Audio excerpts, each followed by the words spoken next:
When I first got to Geffen, it was an exciting time, and I felt like they made a lot of promises as far as what they were going to do, and they didn't really deliver on any of them.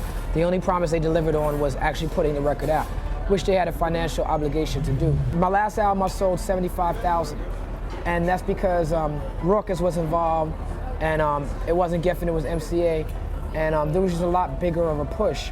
I feel like if I sold 63,000 this time, when my buzz was obviously a lot stronger, the responsibility for selling those units rests solely on the work that I'm doing and the people I work with, and it makes me think that the record company didn't do anything.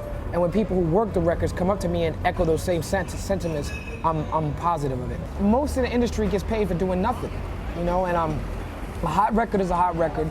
The relationships that are formed stay the way they are, and you know, these people just get checks. You have to be ambitious, and you have to have your hands on in the projects.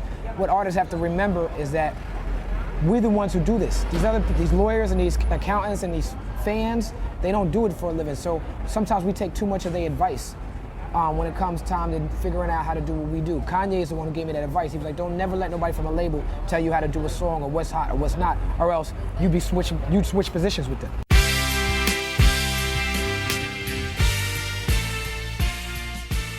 One of my favorite tracks is the title track. It's called Beautiful Struggle.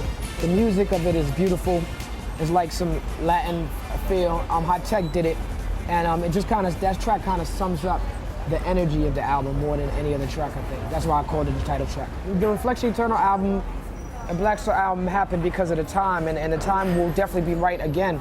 I read a review of something where someone said Black Star came to an end, and Black Star's never come to an end.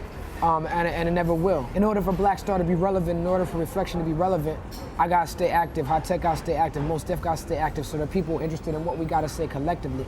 If one of us has gotta ride on somebody else's shoulders, then it's not interesting no more. Well, I mean, the way I came into Rawkus was very different. I think I was there at the beginning and I was there at the end, so I saw the whole thing. I have my problems with Rawkus, definitely, and I'm friends enough with them to discuss the problems with them. But at that point in time, it didn't serve anyone's best interest for me to be like bashing them or whatever. And I feel like the reason why they supported me is because my team was strong. I feel like we made them support us. There was no other choice. You know, and I think with these other artists, they may have a choice to support or not to. With us, they didn't have a choice. You grow up in New York City and you can't replace what you learn culturally, spiritually, all that from growing up in New York City. And, you know,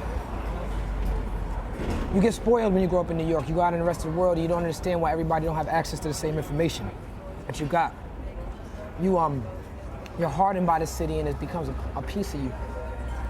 When you travel, you realize there's other things that you can experience. New York is like a bittersweet place for me, you know, because it's crowded and it's dirty, you know, and you get spoiled living here. But there's no place else in America that I could think that I would rather be. Yeah, I mean, I definitely try to invest in my community in any way I can.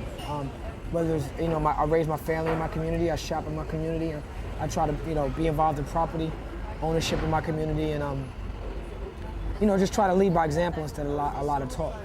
Yeah, Talib Kweli, Blow, magazine, DVD, The Wave of the Future. Yeah, one love, peace.